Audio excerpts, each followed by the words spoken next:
కృపయు సమాధానము మీకు కలుగును గాక. ఆమేన్. దయచేసి సంఘమంతా కూర్చోవడం మనవి.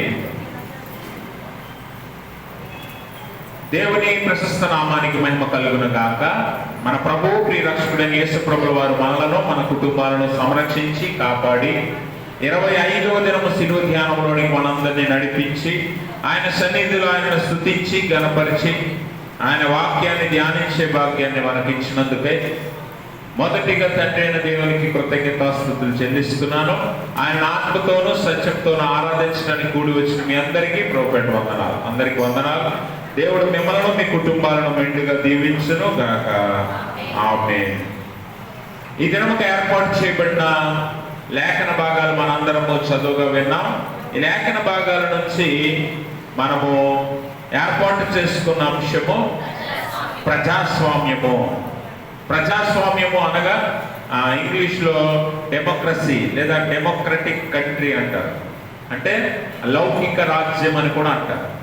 లౌకిక రాజ్యము లేదా ప్రజాస్వామ్యము అంటే దీని అర్థం ఏంటి అని అంటే మనందరికీ తెలుసు, రాజ్యాంగములో అలాగే మనకి స్కూళ్ళల్లో చిన్నప్పుడు సోషల్ మీడియా అనగా సోషల్ సబ్జెక్ట్లో మనందరికీ తెలియజేసిన మాట ఏంటంటే ప్రజల చేత ప్రజల కొరకు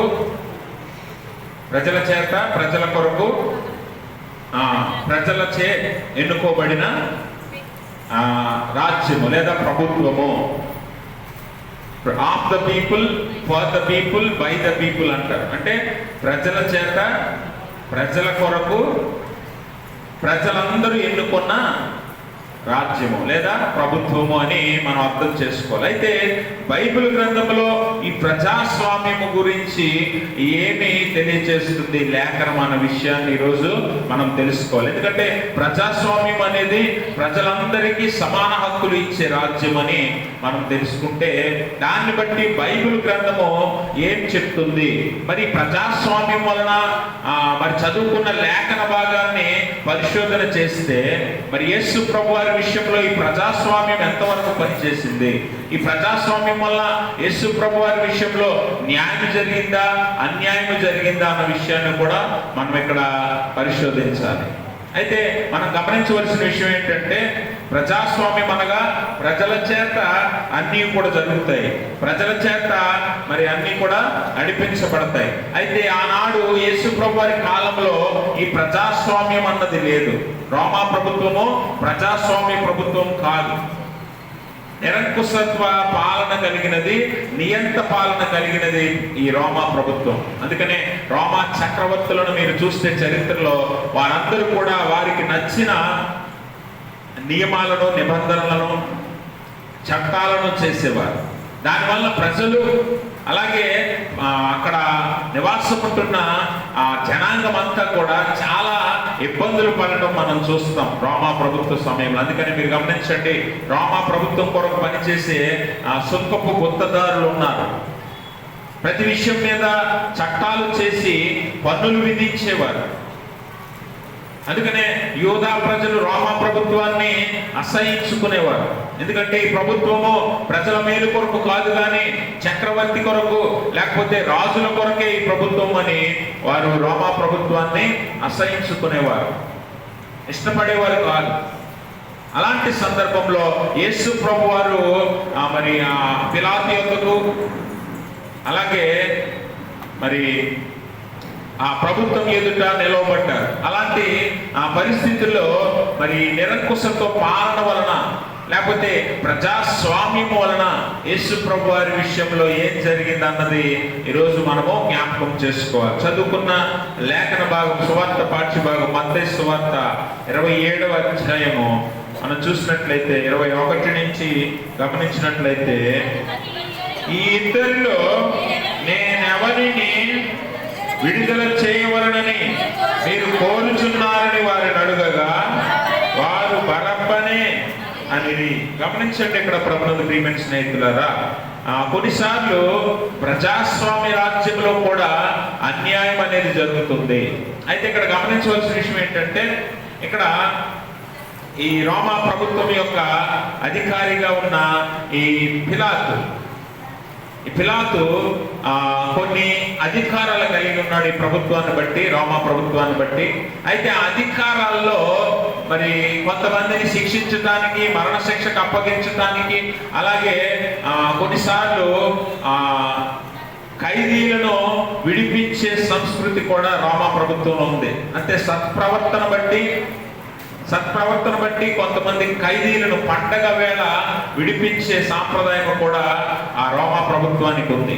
అయితే ఈ సందర్భంలో మనం చూసినట్లయితే యేసు ప్రభువారు ఈ పిలాతు ఎదుట నిలవబెట్టబడ్డాడు. అలాగే బరబ్బా కూడా ఎప్పటి నుంచో శిక్ష అనుభవిస్తూ ఉన్నాడు. అయితే ఈ పిలాతు ఏం చేస్తున్నాడంటే యేసు ప్రభువారి విషయంలో న్యాయము తెలిసినా కూడా, అంటే యేసు ప్రభువారు ఏ పాపం చేయలేదని పిలాతు భార్య స్వప్నమందు తెలుసుకొని తనకు చెప్తుంది. పిలాతుకు తెలియచేస్తుంది ఏమని, నీవు ఆ నీతిమంతుని జోలికి పోవద్దు అని చెప్పినా కూడా నీతి న్యాయాలను జరిగించకుండా పిలాతు అధికారము కలిగిన వాడయ్యుండి కూడా న్యాయాన్ని జరిగించకుండా ప్రజల చేతికి విషయాన్ని అప్పగించడం మనం చూస్తాం. వాస్తవానికి నియంత పాలన, నిరంకుశత్వ పాలన కనుక ఆ సమయంలో పిలాతు ఏం చెప్తే అది అమలు చేయబడుతుంది. అయినా కూడా పిలాతు తన పదవి వ్యామోహం బట్టి తన రక్షణ కొరకు తన స్థానం పోకుండానట్లు పిలాతు ఏం చేశాడంటే ఈ విషయాన్ని ప్రజల చేతికి అప్పగించేస్తూ ఉన్నాడు. చూడండి, ప్రజాస్వామ్యము అనగా దేవుని వాక్యంలో మనం చూసినట్లయితే దేవుని వాక్యము మొట్టమొదటిగా ప్రజాస్వామ్య రాజ్యాన్ని ఏర్పాటు చేసింది. ఈరోజు చాలా భారతదేశము అతిపెద్ద లౌకిక రాజ్యము, భారతదేశము అతిపెద్ద ప్రజాస్వామ్య దేశము అని మనం చెప్తూ ఉన్నాం కదా. మరి ప్రజాస్వామ్యం అనే దాన్ని మొట్టమొదట పరిచయం చేసిందే మరి దేవుని వాక్యం అన్న సంగతి మనం అర్థం చేసుకోవాలి. ఇక్కడ పిలాతు ఈ ప్రజాస్వామ్య రాజ్యంలో లేడు కానీ, ప్రజాస్వామ్య పరిపాలన సాగించట్లేదు కానీ, ఈ విషయంలో మాత్రము ప్రజల చేతికి ఈ విషయాన్ని అప్పగిస్తూ ఉన్నాడు. గమనించండి ప్రభునందు ప్రియమైన స్నేహితులారా, ఈరోజు దేవుని వాక్యంలో ఈ ప్రజాస్వామ్యము అనే మాటను పరిచయం చేసి ప్రజాస్వామ్య రాజ్యం ఎలా ఉంటుందో మనకి ఈ దేవుని పరిశుద్ధ గ్రంథము మనకు పరిచయం చేస్తుంది. అందుకే మనం చూసినట్లయితే నిర్గమకాండంలో మరి దేవుడు ప్రజాస్వామ్యాన్ని మొట్టమొదటిగా మనకి పరిచయం చేస్తూ ఉన్నాడు. మరి ఆ నిర్గమకాండము 18వ అధ్యాయము 21 నుంచి చదివినట్లయితే అక్కడ మీరు చదువుతాం, నేను చెప్తాను. మోషే తన మామ యిత్రో ద్వారా కొన్ని సూచనలు పొందుతూ ఉన్నాడు. ఆ సూచనలు ఏంటంటే 50 మందికి ఒకరిని, 100 మందికి ఒకరిని, లేకపోతే ఒక 500 మందికి ఒకరిని అన్నట్లుగా నీవు కొంతమంది నాయకులను నువ్వు ఏర్పాటు చేసుకుంటే ఈ భారము నీ మీద ఉండకుండా తగ్గుతుంది. దాని అర్థం ఏంటి అంటే ఈరోజు రాజకీయ నాయకులను లేకపోతే ప్రజా ప్రతినిధులను మనం ఎన్నుకుంటున్నాం కదా. ఇది ఎక్కడి నుంచి వచ్చిందట? మరి బైబిల్ గ్రంథంలో పరిశుద్ధ గ్రంథము మోషేకు ఇశ్రాయేలీల మధ్య న్యాయం తీర్చడానికి ఈ పద్ధతిని దేవుడు ఏర్పాటు చేశాడు. అలాగా ఇశ్రాయేలీల మధ్య కొంతమందికి లేదా ఒక ప్రాంతానికి ఒక నాయకుడిని ఏర్పాటు చేసి వారి మధ్య తగులు వచ్చినప్పుడు వాటిని తీర్పు తీర్చడానికి లేదా సరిచేయటానికి ఆ నాయకులను ఎన్నుకోమని మోషేకు యిత్రో ద్వారా దేవుడు తెలియజేస్తూ ఉన్నాడు. కాబట్టి ఈరోజు మనము కూడా ప్రజాప్రతినిధులను కలిగి ఉన్నామంటే, ఒక ఎమ్మెల్యే, ఒక ఎంపీ ఇలాంటి నాయకులను మనం ఎందుకు కలిగి ఉన్నామంటే ప్రజాస్వామ్య రాజ్యంలో ప్రజలందరూ కలిసి ఒక నాయకుడిని ఎన్నుకోవటమే ప్రజాస్వామ్యం కదా. ప్రజాస్వామ్యం అయితే ఆ నాయకులు ఆ ప్రజల విషయాలన్నింటినీ కూడా పర్యవేక్షించాలి. వారి అవసరతలు, వారి బాగోగులు అన్నీ చూడాలి. మరి ఈరోజు నాయకులైనటువంటి వారు అలాగ ప్రజలను పరిపాలన చేస్తున్నారా లేదన్నది మనందరికీ తెలుసు. కాబట్టి మరి ప్రజాస్వామ్యం అనేది దేవుడు ఏర్పాటు చేసిన రాజ్యం. అంతకుముందు రాజ్యాలు ఉండేవి, రాజులు ఉండేవారు. అంతకుముందు తర్వాత కాలంలో ఏమైందంటే నియంతలు వచ్చారు, డిక్టేటర్షిప్స్ అంటే నియంత. ఈరోజు మరి ఉత్తర కొరియా ఇలాంటి దేశాలను చూస్తే అక్కడ ప్రజాస్వామ్య రాజ్యం ఉండదు, ప్రజలకు హక్కులు ఉండవు, ప్రజలకు స్వేచ్ఛ ఉండదు. వారు చేయాలనుకున్నది స్వేచ్ఛగా చేయలేరు, మాట్లాడాలనుకున్నది స్వేచ్ఛగా మాట్లాడలేరు. నియంత పరిపాలన అలా ఉంటుంది. కానీ మరి దేవుడు ఆ నియంత పరిపాలన ఏమాత్రం ఇష్టపడట్లేదు. అందుకనే మోషే ఇశ్రాయేలీయులను బయటికి తీసుకొచ్చిన తర్వాత ఇశ్రాయేలీయులకు నాయకులను దేవుడు ఏర్పాటు చేశాడు. వారి మధ్య తగాదాలను, ఇబ్బందులను, అవసరతలను తీర్చడానికి మోషే నాయకులను ఏర్పాటు చేసినట్లుగా మనం చూస్తాం. అలాగే ద్వితీయోపదేశకాండంలో 16వ అధ్యాయంలో మనం చూస్తే దేవుడు ఇశ్రాయేలీయుల మీద న్యాయాధిపతులను ఏర్పాటు చేయటం మనం చూస్తాం. ఇశ్రాయేలీయుల మీద న్యాయాధిపతులను ఏర్పాటు చేయడం. వీరేంటి అంటే రాజ్యాన్ని అంతటినీ కూడా చక్కగా పరిపాలన చేయాలి, న్యాయము తీర్చాలి, నీతిని జరిగించాలి. కాబట్టి న్యాయాధిపతులు కూడా దేవుని వల్ల ఏర్పాటు చేయబడిన వారే. ఇంచుమించు 13 మంది న్యాయాధిపతులు ఇశ్రాయేలీయుల మీద ఏర్పాటు చేయబడ్డారు. వీరందరూ కూడా చక్కని పరిపాలన, ప్రజాస్వామ్య పరిపాలన. ఈ పరిపాలనలో ప్రజలకు మాట్లాడే హక్కు ఉంది, ప్రజలకు వారి భావ ప్రకటన స్వతంత్ర హక్కు ఉంది, వారు హృదయంలో అనుకున్నది, వారి ఉద్దేశాలను బయటకు చెప్పే హక్కు ఉంది. ఇది ప్రజాస్వామ్యం అంటే. అలాగే దేవుడు అంటున్నాడు, మీ మీద ఏర్పాటు చేసిన ఈ న్యాయాధిపతులు కానీ, ఈ నాయకులు కానీ మరి ఎలాగ పరిపాలన చేయాలంట? ఎలాగ చేయాలంటే సామెతల గ్రంథము 29వ అధ్యాయము 12వ వచనం చదవండి. సామెతల గ్రంథము. అమ్మా, అబద్ధము ఆలకించు రాజునకు ఉద్యోగస్తులందరూ దుష్టులుగా ఉందురు.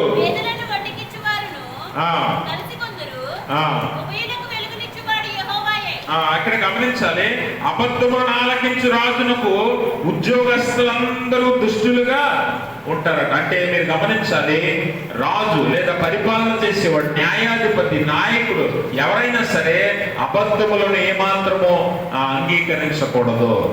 అంటే మన మీద ఉంచబడిన ప్రజాప్రతినిధులు కానీ, నాయకులు కానీ, నడిపించేవారు కానీ, న్యాయాధిపతులు కానీ ఏం చేయాలట? అబద్ధమును ఆలకించకూడదు, సరి అయిన పరిపాలన వారు చేయాలట. చూడండి, సొలొమోను, జ్ఞాని అయిన సొలొమోను దగ్గరికి ఒక 2 తల్లులు వచ్చి వారి బాధ చెప్పుకుంటూ ఉంటారు. ఒక తల్లి బిడ్డ ఏమో రాత్రి మంచం మీదే చనిపోయి ఉంటాడు, ఇంకొక తల్లి బిడ్డ బ్రతికుంటాడు. అయితే 2 తల్లులు సొలొమోను దగ్గరికి వచ్చి ఏమని అడుగుతారంటే, ఈ బ్రతికున్న బిడ్డ నా బిడ్డే అని 2 గొడవలు ఆడుకుంటారు. మరి 2 చెప్పినది కూడా జాగ్రత్తగా పరిశీలించి దేవుడిచ్చిన జ్ఞానమును బట్టి జ్ఞాని అయిన సొలొమోను తీర్పు చెప్తూ ఉన్నాడు. ఆ తీర్పు ప్రపంచ దేశాలన్నింటినీ కూడా తన వైపు తిప్పింది. షేబా దేశపు రాణి కూడా ఆయన జ్ఞానానికి అబ్బురపడింది. అంటే ఒక నాయకుడైనటువంటి వాడు, నాయకుని స్థానములో, న్యాయాధిపతి స్థానములో ఉన్నవాడు ఏం చేయాలట? న్యాయమును జరిగించడానికి ప్రయత్నం చేయాలి. ఇక్కడ మరి పిలాతు నాయకుడై న్యాయం తీర్చేవాడై ఉన్నప్పటికీ కూడా పిలాతు ఏమాత్రమో న్యాయాన్ని జరిగించడానికి ఇష్టపడట్లేదు. తన దగ్గరకు వచ్చిన ఒక సంఘటనను బట్టి యేసు ప్రభువు వారిలో ఏ తప్పు లేదని చేతులు కడుక్కున్న ఈ పిలాతు, తన భార్య ద్వారా హెచ్చరింపబడి నీతిమంతుని జోలికి వెళ్ళొద్దని హెచ్చరింపబడిన ఈ పిలాతు ఇప్పుడు యేసు ప్రభువు వారిని ప్రజల చేతికి అప్పగిస్తూ ఉన్నాడు. న్యాయము తెలిసినా న్యాయము జరిగించకుండా ప్రజల చేతిలో ఈ విషయాన్ని పెట్టడం అనేది ప్రజాస్వామ్యము కాదు. ఇది అనైతికము అన్న విషయాన్ని మనం అర్థం చేసుకోవాలి. ఇది అనైతిక చర్య అని మనం జ్ఞాపకం చేసుకోవాలి. ఈరోజు మనము ఒక విషయమై న్యాయము తీర్చాలి, లేకపోతే న్యాయము కావాలి అని అడిగినప్పుడు న్యాయము తీర్చబడకపోతే దేవుడు దానిని న్యాయముగా అంగీకరించడం అన్న విషయాన్ని మనం అర్థం చేసుకోవాలి. అందుకే మనందరికీ నిజమైన న్యాయాధిపతి దేవుడై ఉన్నాడన్న సంగతి మనకందరికీ తెలిసే ఉన్నది. కాబట్టి మనకి అప్పగించబడిన పని లేదంటే మన మీద ఉంచబడిన బాధ్యతను న్యాయముగా నీతిగా మనం నిర్వర్తించాలి. పిలాతు అలాగ చేయకుండా ఏం చేస్తున్నాడంటే మనకెందుకులే అని తన పదవిని పోగొట్టుకోవడం ఏమాత్రం ఇష్టపడకుండా, ఈరోజు న్యాయానికి నీతికి నిలబడేవారు ఎంతమంది ఉంటారో ఒకసారి ఆలోచన చేయండి. నీతి పక్షంగా న్యాయం పక్షంగా నిలబడే వారికి ఈరోజు అవమానాలు ఎదురవుతున్నాయి, అన్యాయాలు జరుగుతూ ఉన్నాయి. ఇవన్నీ ఎందుకోనంటే నీతికి న్యాయానికి కట్టుబడి నిలబడటం వల్ల. అందుకే ఈరోజు పిలాతు ఏం చేశాడంటే, ఒకవేళ నేను ఈ నీతిమంతుడిని లేకపోతే యేసు ప్రభు వారిని నీతిమంతుడు అని చెప్పి నిర్దోషం చెప్పి వదిలేస్తే ఈ యూదా ప్రజలందరూ నా ఉద్యోగాన్ని తీసివేసేలా చేస్తారు, వీళ్ళందరూ రోమా చక్రవర్తి దగ్గరికి వెళ్ళిపోయి నా మీద అభియోగాలు మోపి నా పదవి నుంచి నన్ను దింపేస్తారనే భయంతో పిలాతు ఏం చేశాడంటే, మీరే చూసుకోండి అన్నట్లుగా ప్రజలందరి మీదకి వదిలేశాడు. ఈరోజు నీకు అప్పగించబడిన బాధ్యతను నువ్వు న్యాయముగా నీతిగా నిర్వర్తిస్తున్నావా లేదా, లేక ప్రజల మీదకి ఇతరుల మీదకి వదిలేస్తున్నావా అన్న సంగతి కూడా ఇక్కడ న్యాయంతో ముడిపడి ఉన్నదని మనం అర్థం చేసుకోవాలి. కాబట్టి గమనించండి, దేవుని వాక్యం అంటుంది న్యాయాధిపతి లేకపోతే రాజు, నాయకుడు ఖచ్చితంగా న్యాయాన్ని నిర్వర్తించాలి.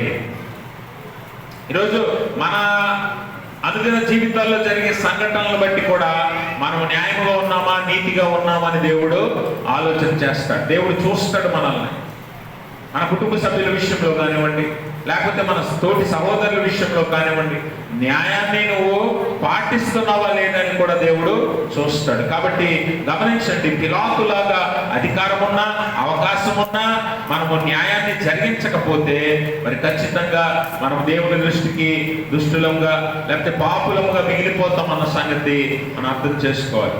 న్యాయము న్యాయమే ఎప్పటికీ, న్యాయమే ఎప్పటికీ. కాబట్టి ఆ న్యాయాన్ని జరిగించే విశ్వాసిగా నువ్వు ఉండాలి, ఆ న్యాయాన్ని వెంబడించే విశ్వాసిగా నువ్వు ఉండాలి. అలా కాక మనకెందుకులే అని చాలాసార్లు తప్పించుకునే మనస్తత్వాలు కలిగిన వారు ఉన్నారు. పిలాతులాగా మనకెందుకులే, ఇది ఎవరికి వదిలేస్తే వారే చూసుకుంటారు అనుకునే మనస్తత్వాలు చాలా మందిలో ఉంటాయి. ఎవరికో అన్యాయం జరిగితే, ఎవరింట్లోనో నష్టం జరిగితే మనకెందుకులే, మనకు కాదు కదా అనుకునే వారు చాలా మంది ఉన్నారు. పిలాతు కూడా అలాగే అనుకుంటున్నాడు, మనకెందుకులే.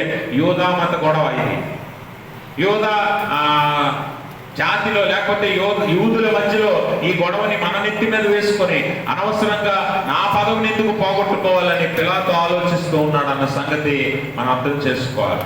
ఈరోజు విశ్వాసులుగా, కుటుంబాలుగా మనందరం దేవుని సన్నిధిలో ఒకే కుటుంబంగా ఉన్నప్పుడు మన ఎదుట జరిగిన ఏ విషయాన్నైనా కూడా మనము మరి నీతిగా న్యాయముగా జరిగించాలి. కాబట్టి 101వ సంకీర్తనలో ఒక చక్కని మాటను ఒకసారి చదువుదాం. 101వ సంకీర్తన 1-2 వచనాలు చదువుతాం. నేను కృపను గూర్చియు న్యాయమును గూర్చియు పాడెదను, యెహోవా నిన్ను కీర్తించెదను, నిర్దోష మార్గమున వివేకముతో ప్రవర్తించెదను. నీవు ఎప్పుడు నా యొద్దకు వచ్చెదవు, నా ఇంట యథార్థ హృదయముతో నడుచుకొందును. చాలండి. నా కనుల ఎదుట నేను ఏ దుష్కార్యమును ఉంచుకొనను, భక్తి మార్గము తొలగిన వారి క్రియలు నాకు అసహ్యములు, అవి నాకు అంటనీయకు. అంటే మీరు గమనించాలి, నీతిని న్యాయాన్ని నేను వెంబడిస్తానని కీర్తనకారుడు దావీదు భక్తుడు తెలియజేస్తూ ఉన్నాడు. ఎందుకనంటే అటువంటి నీచ క్రియలు చేసే వారి దగ్గరకు కూడా నేను వెళ్ళను, అలాంటివి నా యొద్దకు రానీయక. అసలు నేను నీతిని న్యాయాన్ని వెంబడిస్తాను. అది నా కుటుంబ సభ్యుడైనా, నా బంధువైనా, నా రక్త సంబంధి అయినా, నా స్నేహితుడైనా న్యాయమే అని దావీదు అంటున్నాడు. కానీ పిలాతు మరి ఎలా ప్రవర్తిస్తున్నాడో అక్కడ చదువుకున్న లేఖనాన్ని బట్టి మనము అర్థం చేసుకోవచ్చు. ఎందుకనంటే నాయకుడు ఎప్పుడు లేకపోతే న్యాయాధిపతి ఎప్పుడు ప్రజలకు సేవ చేయటానికి అన్న విషయాన్ని కూడా మనం అర్థం చేసుకోవాలి. ఈరోజు మన సంఘములో పరిచర్యకు నేను ఏర్పాటు చేయబడ్డాను, పెద్దలు ఏర్పాటు చేయబడ్డారు, స్త్రీలు ఏర్పాటు చేయబడ్డారు. వీరందరూ కూడా చాలా మంది ఏమనుకుంటారంటే మాకు పదవి ఉంది కాబట్టి మేము పెత్తనమే చేస్తాం. పదవి అనేది పెత్తనం కోసం కాదు, పరిచర్య కోసం అన్న విషయాన్ని మనం తెలుసుకోవాలి. అందుకే యేసుప్రభు మత్తయి సువార్త 20వ అధ్యాయము 26వ వచనంలో ఒక మాట అంటాడు. 20వ అధ్యాయం అమ్మా, మీరు ఎలా ఉండకూడదట? చదవండి. మీలో ఎవడు గొప్పవాడై ఉండగోరును వాడు మీ పరిచారకుడై ఉండవలెను. మీలో ఎవడు ముఖ్యుడై ఉండగోరును వాడు మీ దాసుడై ఉండవలెను. చూసారా, 25వ వచనం మాట అంటాడు. కనుక యేసు తన వద్దకు వారిని పిలిచి అన్యజనులలో అధికారులు వారి మీద ప్రభుత్వం చేయుదురనియు వారిలో గొప్పవారు వారి మీద అధికారం చేయుదురనియు మీకు తెలియను. అంటే అన్యజనులు ఎలా ఉంటారంటే, నేను గొప్పవాడిని కాబట్టి నేను ప్రభుత్వం చేస్తాను, నేను ధనవంతుని కాబట్టి నేను చెప్పిందే న్యాయం, నా దగ్గర డబ్బు ఉంది కాబట్టి నేను ఆడిందే ఆట అనేవారు అన్యజనుల్లో ఉంటారట. కానీ మీలో అలా ఉండకూడదు. మీలో గొప్పవాడే ఎవడు ఉండాలనుకుంటున్నాడో వాడు దాసుడై ఉండాలి, వాడు పరిచారకుడై ఉండాలి. నాయకుడిగా ఉండగోరేవాడు పరిచారకుడై ఉండాలి, గొప్పవాడై ఉండగోరేవాడు దాసుడై ఉండాలి. అందుకే యేసు ప్రభువారు శిష్యుల పాదములు కడిగి ఈ న్యాయం అనే దాన్ని నిరూపిస్తూ ఉన్నాడు, తెలియజేస్తూ ఉన్నాడు.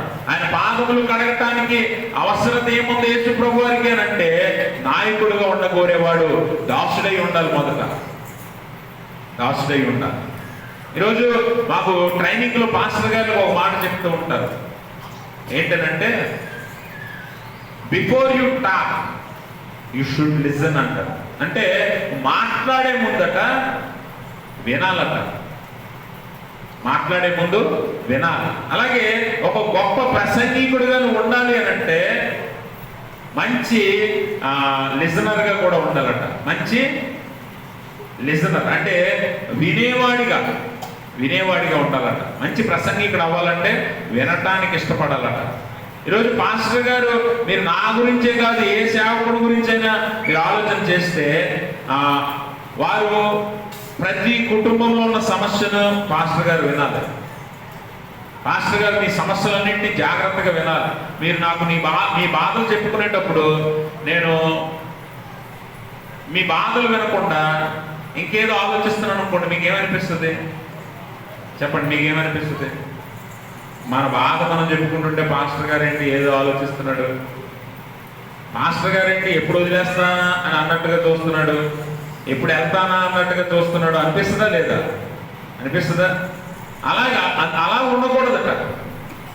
మాస్టర్ గారు అనేవాడు లేకపోతే సేవకుడు మీ ప్రతి బాధను, మీరు చెప్పుకునే ప్రతి బాధను, అవసరతను విని దాని కొరకు ప్రార్థించేవానిగా ఉండాలి.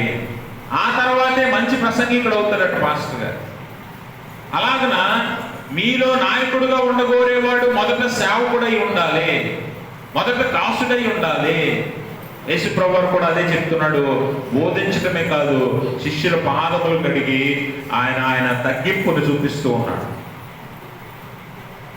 అందరికీ ఆ అవకాశాన్ని, ఆ ఉన్నతమైన స్థితిని దేవుడు ఇస్తూ ఉన్నాడు. కాబట్టి గమనించండి ప్రభునందు ప్రియమైన స్నేహితులారా, ప్రజాస్వామ్య దేశాన్ని మనందరికీ ఇచ్చినది దేవుని పరిశుద్ధ గ్రంథము. అయితే ఈ ప్రజాస్వామ్యంలో కూడా ఈరోజు అన్యాయం జరుగుతూ ఉంది, అక్రమం జరుగుతూ ఉంది, అవినీతి జరుగుతూ ఉంది. వీటిని మనము ఖండించే వారిగా ఉండాలి, వీటిని మనము ఎదిరించే వారిగా ఉండాలి. ఎందుకంటే ప్రజాస్వామ్య దేశంలో ప్రజలకు హక్కు ఉంది, కానీ ఈరోజు నాయకుడిగా, న్యాయాధిపతిగా ఉన్న పిలాతు దాన్ని వినియోగించుకోవడానికి ఇష్టపడట్లేదు, న్యాయం జరిగించడానికి ఏమాత్రం ఇష్టపడట్లేదు. కానీ ప్రజల మీద ఆ విషయాన్ని విడిచిపెట్టి ప్రజలు కూడా అన్యాయము చేయటానికి అవకాశం ఇచ్చాడు. ప్రజలు కూడా అన్యాయం చేయటానికి ఇష్టపడుతున్నారు. ఈరోజు చూడండి, చాలా మంది చాలా సందర్భాల్లో మనం గమనిస్తున్నట్టయితే ప్రజలందరూ ఏం మాట్లాడతారో మనం కూడా అదే మాట్లాడతాం. కొన్ని రోజులు ప్రజలందరూ ఒక అబద్ధాన్ని నిజమో నిజమో నిజమో అని చెప్తుంటే కొన్నాళ్ళకి ఇదే నిజమేమో అనిపిస్తుంది మనకి. కదా. కానీ నిజమేంటో పరిశోధించి మనం తెలుసుకోవాల్సిన అవసరత ఎంతైనా ఉందన్న సంగతి మనకి లేఖనం ద్వారా అర్థమవుతుంది. ఎందుకంటే యేసు ప్రభువారు నీతిమంతుడని పిలాతు ఎరిగి ఉన్నాడు, పిలాతు భార్య ఎరిగి ఉన్నది, అక్కడ ఉన్న యూదులు కూడా ఎరిగి ఉన్నారు. అయినా కూడా యూదులైనటువంటి వారికి ఎవరు కావాల్సి వచ్చిందట? ఈ బరబ్బా అనే వాడిని విడిపించమని పిలాతు ఎదుట కొంతమంది ప్రేరేపించగా ప్రజలందరూ కేకలు వేయడం మనం చూస్తాం. ఈరోజు చాలా మంది పాడు చేసేవాడు, అన్యాయం చేసేవాడు, అక్రమం చేసేవాడు ఒకరో ఇద్దరు ఉన్నా కూడా వారే ప్రజలందరినీ ప్రేరేపిస్తారు. వారే అపవాది చేత పట్టబడి ప్రజలందరి దృష్టిలోనూ అన్యాయాన్ని న్యాయం చేస్తారు. అందుకే ఇక్కడ పిలాతు కూడా ఏం చేస్తున్నాడంటే 27వ అధ్యాయము 21వ వచనం చూడండి. ఈ ఇద్దరిలో నేను ఎవరిని విడుదల చేయవలనని మీరు కోరుచున్నారని వారిని అడుగగా వారు బరబ్బనే అనేది. అందుకు పిలాతు అలాగైతే క్రీస్తు అనబడిన యేసును ఏమి చేతునని వారిని అడుగగా సిలువేయమని అందరూ చెప్పింది. అధిపతి ఎందుకు ఇతను ఏ దుష్కార్యము చేస్తునని అడుగగా వారు సిలువేయమని మరీ ఎక్కువగా కేకలు వేసిరి. పిలాతు అల్లని ఎక్కువ చెందదే గాని తన వల్ల ప్రయోజనం ఏమీ లేదని గ్రహించి 26వ వచనం చదవండి. అప్పుడు అతడు వారు కోరినట్టు బరబ్బను వారికి విడుదల చేసి యేసును కొరడాలతో కొట్టించి సిలువను అప్పగించారు. గమనించండి, యేసుప్రభు వారికి అన్యాయం జరుగుతుంది. యేసుప్రభు వారు తన ప్రాణము పెట్టవలసి వస్తుంది. పిలాతు అన్యాయం చేస్తున్నాడు, ప్రజలందరూ కూడా అన్యాయమే చేస్తున్నారు. అయినా కూడా యేసుప్రభు వారి త్యాగము ఒక ఖైదీని విడిపించింది. దేవునికి స్తోత్రం. ఒక ఖైదీకి ప్రాణభిక్ష పెట్టింది, ఒక ఖైదీకి కొత్త జీవితం ఇచ్చింది. యేసుప్రభు వారు ప్రాణం పెడుతూ అన్యాయం జరిగినా కూడా ఆయన ప్రాణాన్ని పెట్టడానికి వెనుకాడక ఆయన మరొకటి ప్రాణాన్ని కాపాడుతూ ఉన్నాడు. చూడండి, పిలాతు వారిని అడుగుతున్నాడు యేసుప్రభు వారిని ఏం చేయాలి అని. అప్పుడు వారు సిలువేయండి అని కేకలు వేస్తే ఎందుకు అని అడిగాడు. ఎందుకని అడిగితే వారు సమాధానం చెప్పారా? ప్రజలు సమాధానం చెప్పారా? దేవునికి స్తోత్రం. ఇటువైపు వారి సమాధానం ఏమి చెప్పకపోయినా కూడా యేసు ప్రభు వారిని సిలువకు అప్పగించడానికి ఇష్టపడుతున్నాడు పిలాతు. ఎందుకంటే అల్లరి ఎక్కువ అవుతుంది, నా వల్ల ప్రయోజనం ఏమీ లేదు, ఇంకా నేను ప్రజలు కోరినట్టే చెయ్యాలి, ఎందుకంటే నా పదవి పోతుందేమో. అందుకే చూడండి, యోహాను సువార్త 19వ అధ్యాయం 12వ వచనంలో మనం ఒక మాట చదువుతాం. ఏమా? ఈ మాటను బట్టి పిలాతు ఆయనను విడుదల చేయుటకు ప్రయత్నము చేసిన గాని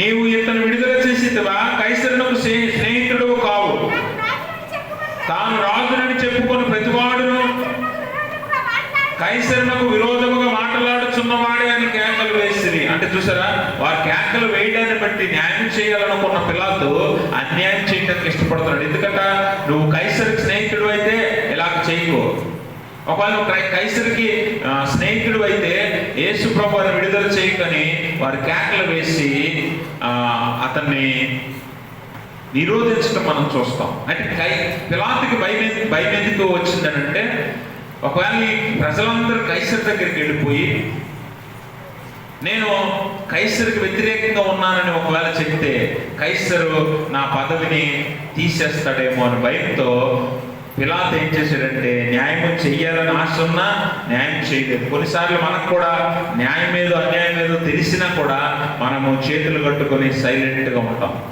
మాట్లాడకుండా కూర్చుంటాం.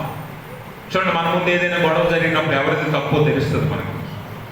అయినా కూడా మనం ఏం చేస్తామంటే మనకి ఎవరు ఉపయోగమో, మనకు ఎవరు కావలసిన వాళ్ళు వాళ్ళ పక్షంగా మాట్లాడతాం.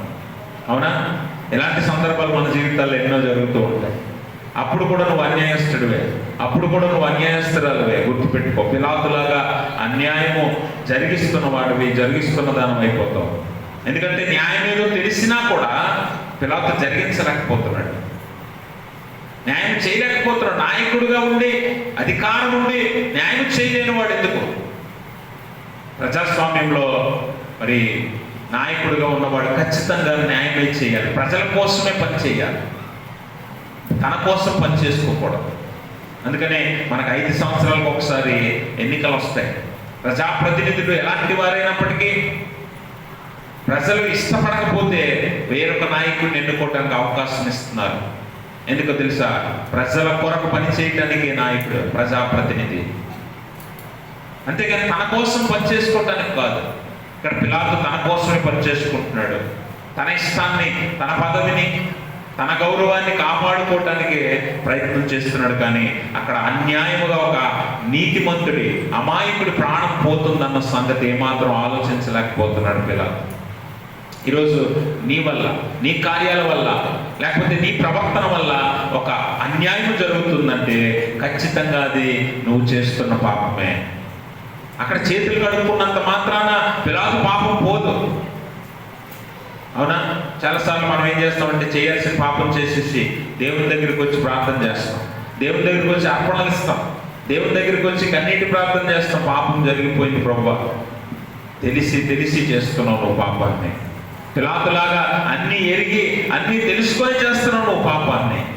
అలాంటి పాపం క్షమించబడదనే విషయాన్ని మనం జ్ఞాపకం చేసుకోవాలి.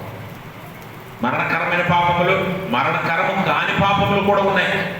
ఒకవేళ నీ వల్ల పొరపాటున జరిగితే అది మరణకరము కాని పాపము. ఒకవేళ నువ్వు తెలిసి చేస్తే అది మరణకరమైన పాపము. నీ వల్ల ఒకరికి అన్యాయము జరిగితే, నీ వల్ల ఒకరికి అక్రమము జరిగితే, అది నువ్వు తెలిసి కూడా ఆపలేకపోతే అది ఖచ్చితంగా పాపమే, మరణకరమైన పాపమే. కాబట్టి పిలాతు దేవుని విషయంలో ఏం చేస్తున్నాడంటే తన కొరకే ఆలోచన చేసుకుంటున్నాడు. కానీ యేసు ప్రభు వారిని తప్పించాలని, లేదా ఆయన పక్షంగా న్యాయం జరిగించాలని ఏమాత్రము పిలాతుకి ఆలోచన లేకపోవటం ఇక్కడ దురదృష్టకరము, విచారకరం. అయితే ఏదేమైనప్పటికీ యేసు ప్రభు వారు మానవాళ్ళందరి కొరకు ప్రాణం పెట్టాలి కాబట్టి అది జరిగిపోతూ ఉంది. అన్యాయము జరుగుతూ ఉంది. అన్యాయము ద్వారా, అందుకని ఆయన అన్యాయస్తుల్లో ఒకటిగా ఎంచబడ్డాడు. అందుకే దొంగల మధ్యలో ఆయన సిలువ వేయబడ్డాడు. వారంటే పాపం చేశారు కనుక సిలువకు వారు అర్హులు. కానీ యేసు ప్రభు వారు ఏ పాపము చేయలేదు. అయినా సరే ఆయన అన్యాయస్తుల్లో ఒకటిగా ఎందుకు ఎంచబడ్డాడంటే మనందరి పాపం నిమిత్తం ఆయన ఎంచబడ్డాడు, మనందరి రక్షణార్థము ఆయన ఎంచబడ్డాడు. అందుకే ఆయన ఏమి తిరిగి మాట్లాడట్లేదు, అందరి ఎదుట మౌనముగా ఉన్నాడు. ఎందుకున్నాడంటే ఆయన మరణము జరగవలసిందే, ఆయన ప్రాణము పెట్టవలసిందే. అయితే ఇక్కడ వ్యక్తిగత హృదయాలను పరిశీలన చేస్తే పిలాతు హృదయము కానీ, ప్రజల హృదయము కానీ, మత పెద్దల హృదయము కానీ ఎవరిది కూడా న్యాయముగా లేదు అన్న విషయాన్ని మనం అర్థం చేసుకోవాలి. న్యాయముగా లేదన్న విషయాన్ని అర్థం చేసుకోవాలి. ఈరోజు మన హృదయాలు కూడా అలా ఒకవేళ ఉన్నాయేమో. ఒకవేళ మన హృదయంలో న్యాయం ఏంటో తెలిసినా, నీతి ఏంటో తెలిసినా దాన్ని మనం వెంబడించకుండా అన్యాయానికే ఓటేస్తున్నామేమో. చూడండి, ప్రజలందరూ కొంతమంది ప్రేరేపించడం వల్ల యేసుప్రభుని సిలువ వేయమంటున్నారు. నిజంగా అక్కడ ఉన్నవారు ఎవ్వరూ కూడా ఈ యేసుప్రభు వారి వల్ల ఏమైనా నష్టపోయారా? యేసుప్రభు వారి వల్ల మేలులే పొందారు, కానీ ఏ ఒక్కడు అక్కడ నష్టపోయిన వాడు లేడు. ఆయన వల్ల నష్టపోయేది ఎవరు అని అంటే అక్కడ ఉన్న యోధ మత పెద్దలు మాత్రమే. వారికి నష్టం వస్తుందనే వారే ప్రజలను ప్రేరేపించి సిలువ వేయమంటున్నారు. అక్కడ ఉన్న వారికి ఎవరికి యేసు ప్రభు వారి వల్ల ఏ నష్టం కలగల, అయినా వారే కేకలు వేస్తున్నారు. చూడండి, అన్యాయం వైపు ఉన్నావా, న్యాయం వైపు నిలబడుతున్నావా? నష్టమైన న్యాయం వైపు నిలబడితే ఒక దినము దేవుడు నీకు ఇచ్చే బహుమానం గొప్పగా ఉంటుంది. ఒకవేళ నీకు అన్యాయం వైపు ఉండాలని అనిపిస్తే మాత్రము ఆయన ఖచ్చితంగా ఒకరోజు నీ జీతం నీకు ఇవ్వవలసి ఉన్నది అన్న విషయాన్ని మనం అర్థం చేసుకోవాలి. కాబట్టి ప్రజాస్వామ్యం అంటే దేవుడు కోరుకున్నట్లుగా ఉండాలి, దేవుడు చెప్పినట్లుగా ఉండాలి. మోషేకి చెప్పాడు, నాయకులను ఏర్పాటు చేయి, వారు నీతిని న్యాయాన్ని వారి ప్రజల మధ్య జరిగించాలి, ప్రజల కొరకే వారు పని చేయాలి. న్యాయాధిపతులను దేవుడు నిర్ణయించాడు. ఆ న్యాయాధిపతులు ఇశ్రాయేలు ప్రజలకు న్యాయము తీర్చుతూ వచ్చారు.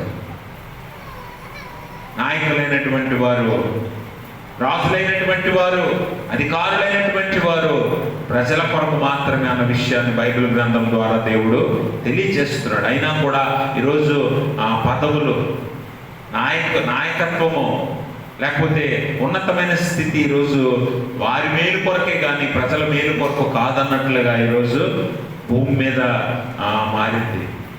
ప్రజలు, నాయకులు మరి ఎలా ఉన్నారంటే ప్రజల మేలు కొరకు మాత్రము పని చేయలేనటువంటి నాయకులు చాలా మంది ఉన్నారు.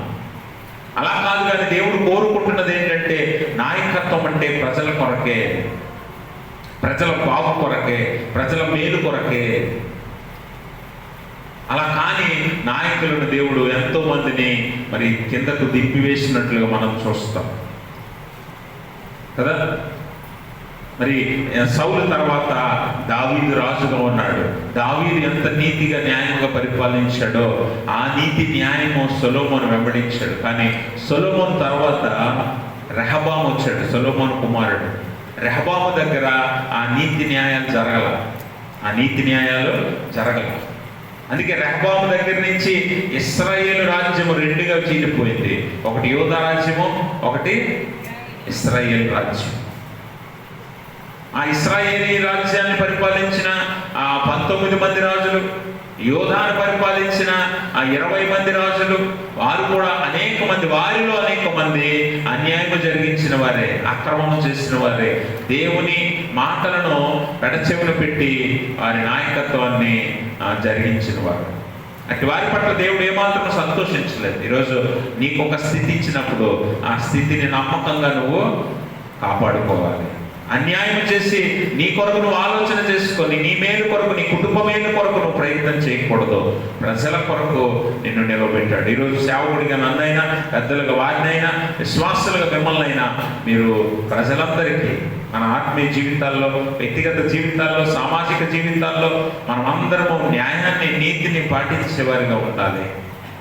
నీతి న్యాయాలను విడిచి అన్యాయస్తులుగా, అక్రమార్కులుగా మనం మారినప్పుడు దేవుడు అంటాడు, ఒక దినము అక్రమము చేయవారులారా నా యొద్ద నుండి తొలగిపోండి అంటున్నాడు.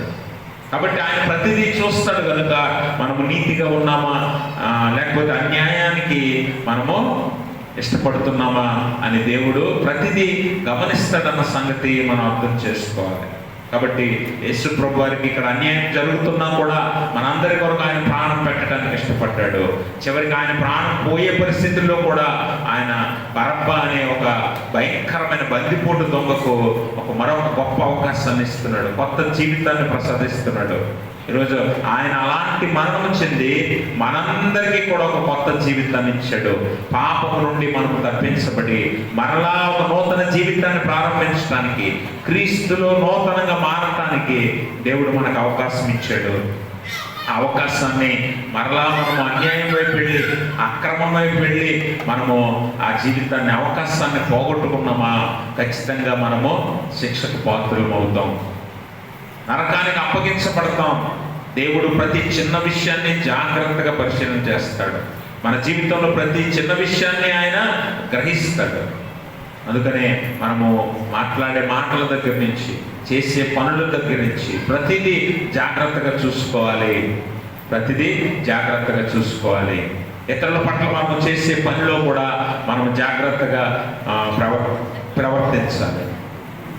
ఒకవేళ అన్యాయంగా ప్రవర్తిస్తే, అందుకే కొంచెంలో నమ్మకంగా ఉండాలట. కొంచెంలో నమ్మకంగా ఉన్నవాడికి ఎక్కువగా అప్పగించబడుతుంది. కొంచెంలో కూడా మనం నమ్మకంగా ఉండాలి. చిన్న పనిలో కూడా మనం నమ్మకంగా ఉండాలి. అలా న్యాయముగా, నీతిగా నడుచుకునే వారిని దేవుడు ఇష్టపడతాడు. పిలాతు తన పాపం కడిగేసుకున్నాను అనుకుంటున్నాడు, కానీ చేతులు కడుక్కుంటే పాపం పోద్దా? కాళ్ళు కడుక్కుంటే పాపం పోద్దా? పోనీ స్నానం చేస్తే పాపం పోద్దా? చెరువుల్లో, నదుల్లో మునిగిపోతే పాపం పోద్దా? ఎలాగైనా పాపం పోదు. పాపం పోవాలంటే ఒక పరిశుద్ధ రక్తము కార్చబడాలి. ఆ పరిశుద్ధ రక్తం యేసు ప్రభు వారిదే కనుక ఆయన అక్కడ అన్యాయం జరిగినా, అక్రమము జరిగినా చుట్టూ ఉన్న ప్రజలు, ఏ ప్రజలైతే అద్భుతాలు చేయి ప్రభువా, స్వస్థతలు చేయి ప్రభువా, నా బిడ్డను రక్షించి ప్రభువా, లేకపోతే నా కుటుంబీకుడిని, నా సహోదరుడిని, నా భార్యను, లేకపోతే నా బిడ్డను మమ్మల్ని రక్షించు, స్వస్థపరచు, బ్రతికించు అని ఏ యేసు ప్రభు వారి వెనకాల పరిగెత్తారో ఆ ప్రజలే అక్కడ నిల్చొని ఏమంటున్నారు, ఇప్పుడు సిలువ వేయమంటున్నారు. అంటే ప్రజలు ఎలాంటి మనస్తత్వాలు కలిగిన వారో మనం అర్థం చేసుకోవాలి. ఒక్కొక్కసారి మనం కూడా అంతే కదా, అవతలి వారి దగ్గర నుంచి ఎన్ని మేళ్ళు పొందినా చివరికి మనము మన విషయం వచ్చేసరికి అన్యాయమైన చేయటానికి ఇష్టపడతాం, అక్రమమైన అబద్ధమైన చేయటానికి ఇష్టపడతాం. అది మంచిది కాదు అన్న విషయాన్ని మనం అర్థం చేసుకోవాలి. పిలాతు పాపములు కడుక్కున్నాను అనుకున్నాడు కానీ పవిత్రపరచబడలేదు. పిలాతు పాపం పిలాతు మీదే ఉంది. అక్కడ మీరు గమనించండి, అదే ఇశ్రాయేలీలు కూడా అంటారు, ఈ నీతిమంతుని రక్తం మా మీద, మా పిల్లల మీద ఉండుగాక అని వారిని వారే శపించుకుంటారు. వారిని వారే శపించుకున్నారు. ఆ పాపం నిజంగా వారి మీద ఎంకనో ఉందన్న సంగతి మనం అర్థం చేసుకోవాలి. కాబట్టి గమనించండి, ఒక నీతిమంతుడిని మరి సిలువకు మరణానికి అప్పగించిన ఆ ప్రజల దుస్థితి, లేకపోతే పిలాతు యొక్క హృదయ స్థితి మనం అర్థం చేసుకుంటే, వారు అన్యాయం చేయటం వారి కొరకే, వారి వేరు కొరకే వారు ఆలోచన చేసి న్యాయాన్ని, నీతిని చంపేశారు. ఒక నీతిమంతుడిని మరణానికి అప్పగించారు. ఈరోజు మన జీవితాల్లో కూడా ఎలాంటి సందర్భాలు ఎదురైనప్పుడు ఏదేమైనప్పటికీ నీతిని, న్యాయాన్ని జరిగించడానికి మనము సిద్ధపడాలి. అలా సిద్ధపడినప్పుడు దేవుని కుమారులుగా మనం ఉంటాం, దేవుని బిడ్డలుగా మనం ఉంటాం, దేవుని కుటుంబంగా మనం ఉంటాం, దేవుని కుటుంబంగా మనం ఉంటాం. నీతినే వెంబడించాలి, న్యాయముగా జీవించాలి. అక్రమము, అన్యాయము మనము ఎంత మాత్రము చేయకూడదన్న విషయాన్ని మనము నేర్చుకోవాలి. ఈరోజు పిలాతు తన పాపమును మరి పోగొట్టుకోలేకపోయాడు. అది అన్నిటికీ కూడా పిలాతు మీద ఉండిపోయింది అన్న విషయాన్ని కూడా మనం అర్థం చేసుకోవాలి. ఈరోజు చూడండి, చదువుకున్న పాత నిబంధన పాఠ్యభాగంలో యెహోషువ గ్రంథం 2వ అధ్యాయంలో అక్కడ రాహాబ్ అనే ఒక వేశ్యను చూస్తాం. ఆ రాహాబ్ అనే వేశ్య మరి అప్పటి వరకు ఎంత పాపం చేసినా, ఎంత ఎలాంటి జీవితం జీవించినా కూడా రాహాబు మరి దేవుని యందు విశ్వాసంతో దేవుని పనివారులైన వేగులను కూడా ఆమె దాచిపెట్టి దేవుని దృష్టికి విలువైన విశ్వాసిగా నిలబడింది. ఎందుకంటే రాహాబుకు తెలిసి ఏది న్యాయమో ఏది అన్యాయమో. ఎరుకో పట్టణ ప్రజలు ఎలాంటి వారో దేవుడికి తెలుసు. అలాగే రాహాబు కూడా ఆ పట్టణస్తురాలే కాబట్టి రాహాబు కూడా తెలుసు, వేగుల వారు వారికి దొరికితే వారు చంపేస్తారని తెలిసిన వేగుల వారిని ఎందుకు దాచిందంటే, వేగుల వారు మరి దేవుని పక్షంగా ఉన్నవారు, దేవుని ప్రజలై ఉన్నారు. దేవుని యొక్క విశ్వాసంతో వేగుల వారిని తన ప్రాణాలకు తెగించి వారిని దాచిపెట్టడం మనం చూస్తాం. ఇక్కడ మరి రాహాబు యొక్క విధేయత, విశ్వాసం కనిపిస్తుంది దేవుని పట్ల. మనము కూడా మన పాత జీవితాలు ఎలాంటివైనా సరే దేవుని విషయంలో, దేవుని పరిచారకుల విషయంలో, దేవుని పరిచర్య విషయంలో న్యాయముగా, నీతిగా, ఆసక్తిగా మనం ఉన్నప్పుడు దేవుడు మనల్ని రక్షిస్తాడు, సంరక్షిస్తాడు, మన పక్షంగా ఉంటాడు అన్న విషయాన్ని మనం అర్థం చేసుకోవాలి. రాహాబు వేశ్య అని ఎంత స్పష్టంగా అక్కడ రాయబడి ఉందో చూడండి. అంటే ఆయన పాత జీవితము దుర్భరమైన జీవితం, ఆమె పాత జీవితము పాప పంకిలమైన జీవితం. అయినా కూడా దేవుని మీద విశ్వాసం, విధేయతను బట్టి దేవుని పరిచర్యలో పాలిభాగస్తురాలు అయ్యింది కాబట్టి రక్షించబడింది, తన కుటుంబాన్ని రక్షించుకుంది, దేవుని వారసత్వంలో చేరింది, దేవుని వారసత్వంలో చేరింది. దేవునికి స్తోత్రం. అంటే ఎంత గొప్ప స్థితిని పొందుకుందో చూడండి. అన్యాయం చేసిన పిలాతు ఏమైపోయాడు? పాపిగా ఉండిపోయాడు. పాప జీవితం జీవించిన వేశ్య అయిన రాహాబు దేవుని వంశావళిలో చేరింది. ఎంత గొప్ప ఆశీర్వాదం చూడండి. నీతిని, న్యాయాన్ని పాటిస్తున్నప్పుడు దేవుని ఆశీర్వాదాలు మనకు ఎల్లప్పుడూ ఉంటాయన్న విషయాన్ని మనం అర్థం చేసుకోవాలి. కాబట్టి గమనించండి, ఆమెకు వాగ్దానం ఇవ్వబడింది, నిబంధన ఇవ్వబడింది, ఎర్రని దారము ఆమెకు వేగులు వారిచ్చారు. ఇది నీ కిటికీకి నువ్వు కట్టుకుంటే నువ్వు రక్షించబడతావు. నీకు రక్షణ వస్తుంది అంటే అది నిబంధన దేవునితో రాహాబు ఏర్పాటు చేసుకున్న నిబంధనకు గుర్తు ఎర్రని దారం. ఈరోజు నువ్వు కూడా దేవుని నిబంధనలోకి వస్తే నీతి న్యాయాలను వెంబడించి నువ్వు జీవించాలా. అలా కాక మరి లోకంలో ఉన్న బ్రతుకునే పిలాతులాగా నువ్వు బ్రతుకున్నట్లయితే ఖచ్చితంగా దేవుడు విడిచిపెడతాడు.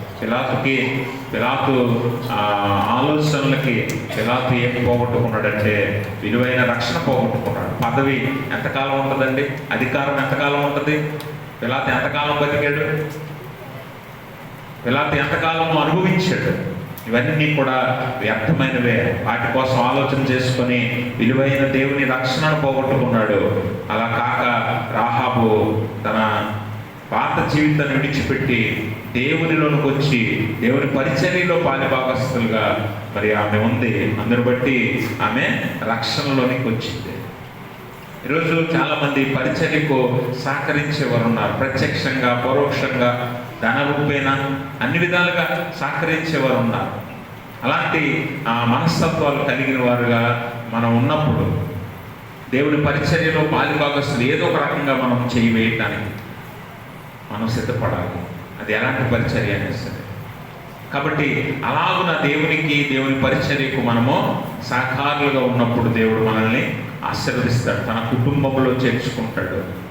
ఒక దినం పరలోకంలో మనము ఆయనతో ఉండే భాగ్యాన్ని ఇస్తాడు. అట్టి స్థితి దేవుడు తన పరిశుద్ధ ఆత్మ ద్వారా మనందరికీ దయచేయును గాక. ఆమేన్.